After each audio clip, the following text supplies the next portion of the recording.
ध्यान दो, आज के टॉपिक में प्रीपोजिशन के बारे में बताया जाएगा। कल भी प्रीपोजिशन पढ़ाया गया था। प्रीपोजिशन में जो कुछ सामान्य रूल्स थे उसके बारे में मैंने कल पढ़ाया था आपको। जैसे कि पहला नियम आन का, कि अगर कोई व्यक्ति या वस्तु किसी स्थान के ऊपर विरामावस्था में है तो क्या लगता है? आन, पर के अर्थ में। अगर कोई किसी स्थान के अंदर है तो में के अर्थ में इन आता है। अगर कोई व्यक्ति या वस्तु ऊपर से नीचे या बाहर से अंदर आए और में का अर्थ हो तो वहां इंटू, नीचे से ऊपर की ओर गतिमान हो तो वहां पर अपार, के साथ के अर्थ में विद, जैसे वह अपने पिताजी के साथ कानपुर गया तो के साथ के अर्थ में क्या आता है? विद।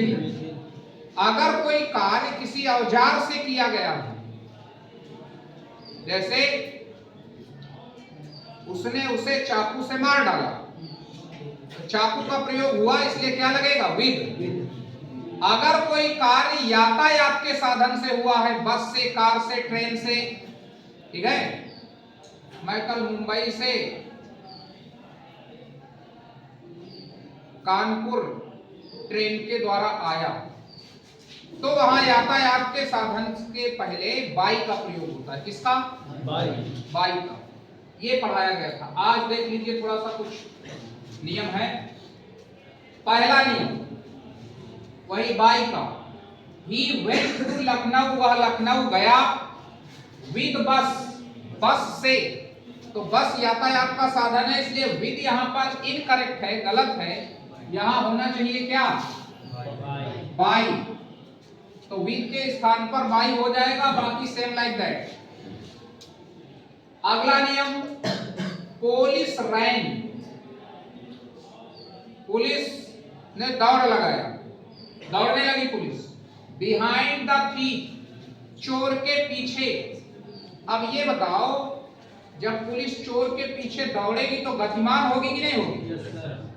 तो कोई किसी के पीछे अगर गतिमान हो, चल रहा हो, तो वहां पर के पीछे के अर्थ में बिहाइंड नहीं, आफ्टर सही होता है। इसलिए बेटा यहां आफ्टर आना चाहिए, AFTER। अगला नियम, द बॉय स्टूड, लड़का खड़ा था, आफ्टर द वॉल, आफ्टर माने पीछे, द वॉल मीन दीवाल की, लड़का दीवाल के पीछे खड़ा था। अब आप बताइए, जब वो खड़ा था तो विरामावस्था में था कि गतिमान था? अब कोई किसी के पीछे विरामावस्था में हो तो वहां पर आफ्टर का प्रयोग होता है। किसका प्रयोग होता है?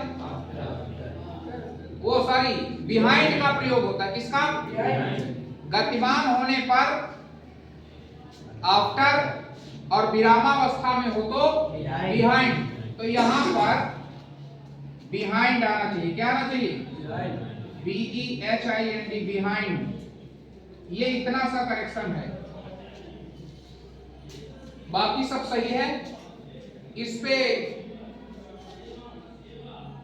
ध्यान देना है आपको। माय ब्रदर लिव्ड, मेरा भाई रहता है, एट कानपुर, कानपुर में। तो बताओ, कानपुर शहर है कि गांव?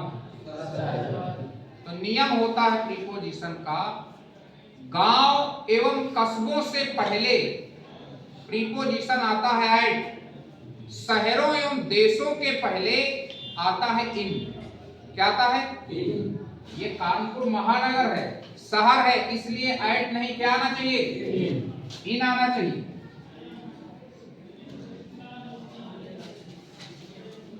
देयर इज ए स्कूल, एक स्कूल है, इन बहुआ, बहुआ में। अब बताओ, बहुआ कस्बा है कि गांव है कि शहर है?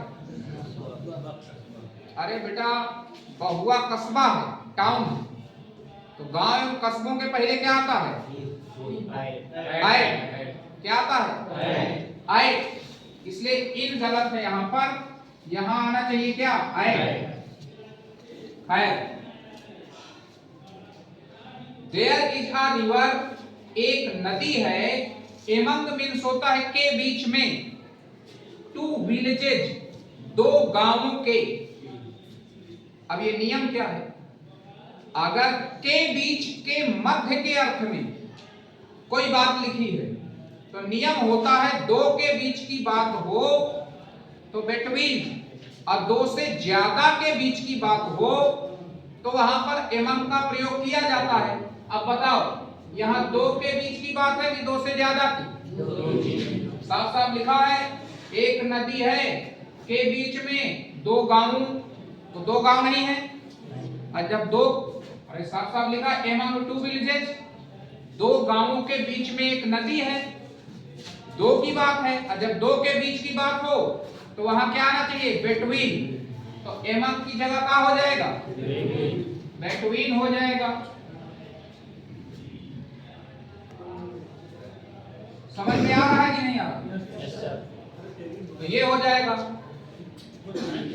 अब अगला नियम, अगर किसी वाक्य में किसी के मरने का कारण दिया हो, कारण कैसे, जैसे वह कैंसर से मर गया, वह हार्ट अटैक से मर गया, बुखार से मर गया, तो वहां पर डाई के बाद, डाई मीन मरना, डाई के बाद हमेशा प्रीपोजिशन आता है बेटा आप, या तो ये रट लीजिए, कहीं पर भी डाई लिखा हो, DIE, ठीक है, डाई मीन मरना, डाई के बाद हमेशा प्रीपोजिशन क्या आता है, आप। क्या आता है, आप। तो इस तरह से प्रीपोजिशन में करेक्शन के सेंटेंस से जाते हैं और हमको यही सारे नियम पढ़ करके इनको करेक्ट करना होता। समझ में आ गया कि नहीं? हाँ, तो आज इतना ही, बाकी नेक्स्ट है।